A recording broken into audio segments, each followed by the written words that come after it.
Hi guys. So I had some issues the first time around, but wanted to touch in to do a quick live.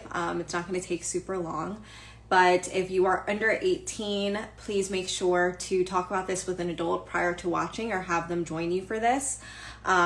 I'm going to be talking about human trafficking, mainly sex trafficking, and R. Kelly.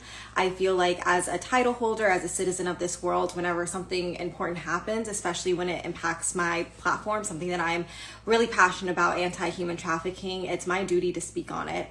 And so I woke up this morning to the news that after R. Kelly's guilty verdict, his sales for his music went up 500%.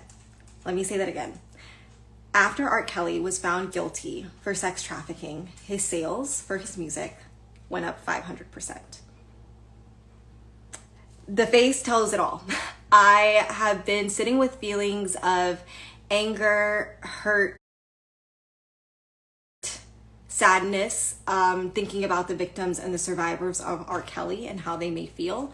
And so I just wanted to spend a little bit of time today touching on that and touching about the multifaceted ways human trafficking occurs in our society and the ways that we are implicated in it as citizens, and how that operates within the trauma triangle and how we as citizens are part of financing human trafficking, all of that jazz. I'm going to try to do it shortly and succinctly, but please, if there's anything I miss and if you want me to do a longer, more in-depth conversation regarding this information, please let me know, because I'm totally game to have that, and I think it's worthy of being had.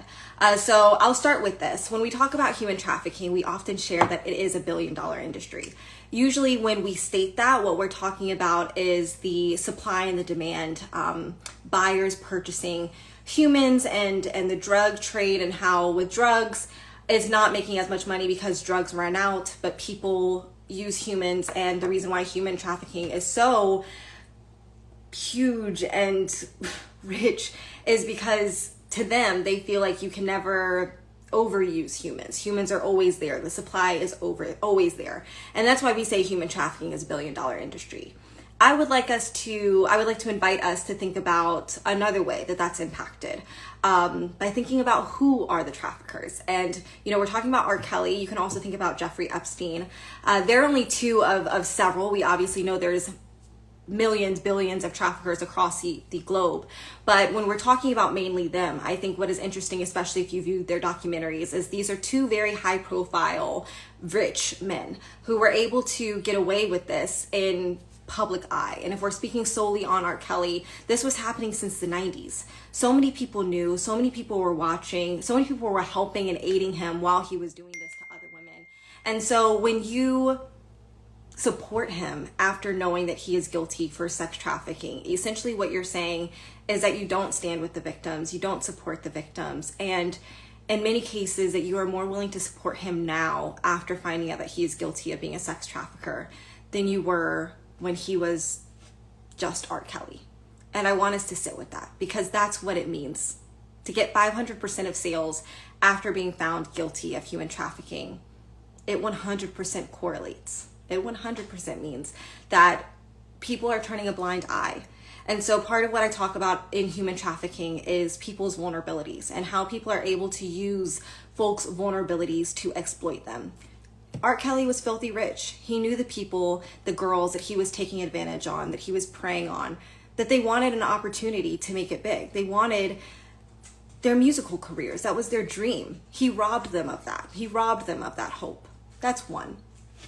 To R. Kelly, the other folks that are traffickers out there, they're not going to hear everything that you are saying, but your kids, they are the ones that are going to hear it. So I want you all to also be intentional in thinking about what message are you sending to the next generation of kids that are watching you, that are seeing this all play out about R. Kelly, and are seeing you, despite knowing the crimes and the things that he did, they're seeing you still support him.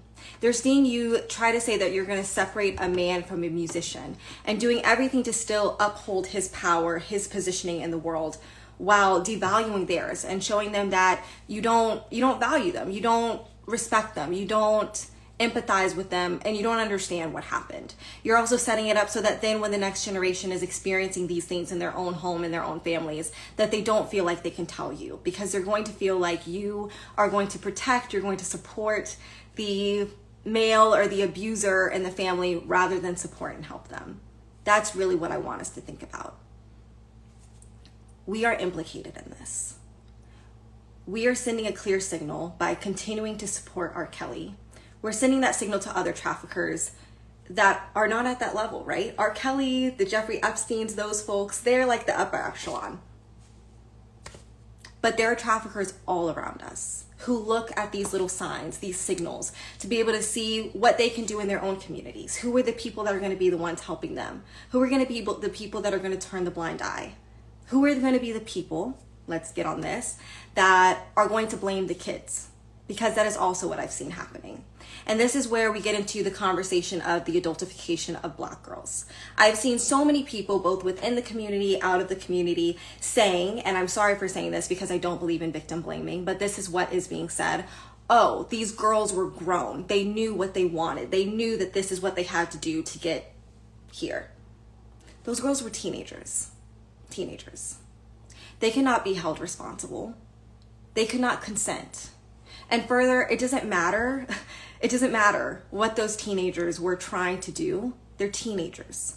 The only person that had an onus, that knew 100% what they were doing was illegal, was wrong, was abusive, was coercive, was R. Kelly.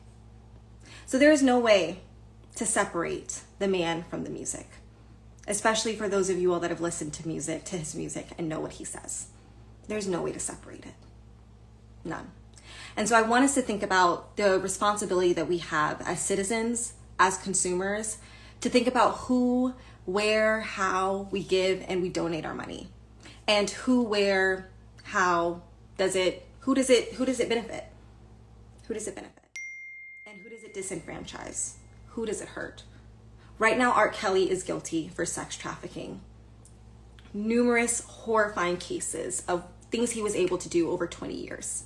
Things that were televised, that we all watched, that were a part of pop culture, hip hop culture, everything of our society. We all saw it. We turned a blind eye. Now, those victims have been brave enough to come forward, to testify, to lay their hearts out, to go through their trauma all over again for the world to bear. And I can only imagine how they must feel right now, knowing that after they've done all that work, they still have to see their abuser making money and getting rich off of the harm that he caused them. So I grew up on R. Kelly. I loved him at the cookouts, just as the rest of us may have. But I personally will not be playing R. Kelly music. I haven't been since this all started. And I'm really encouraging those of you all that still do to please stop, to try to think about what message that is sending, to try to think about where your money is going, what that means about who you support, what that means about what you're willing to turn a blind eye to. And also for us all to think about our own involvement in human trafficking when we turn our backs on people that are traumatized, that are victims, that are vulnerable, and that aren't being protected. Because that is how predators are able to do this. R. Kelly knew that with his power, with his money, with his fame, with his acumen, he never thought that this was gonna happen. He thought he would be able to do this to these young Black girls for years. And he did, because he knew as a society we would turn a blind eye. We did it then, we're doing it now. I think we can do better than that. So thank you all for joining me. I know this was a little bit everywhere. It's something that I'm really passionate about, really hurt about. I just want to see us do better. And I think that the way that we can do better is by really having more conversations about what human trafficking is looking like in our society, and for us to really stop displacing it on other countries or as if it's only a two-person thing when it is much broader than that. So again, thank you. If you are interested in more, if you guys have any thoughts, anything you want to continue to process, please feel free to message me after this.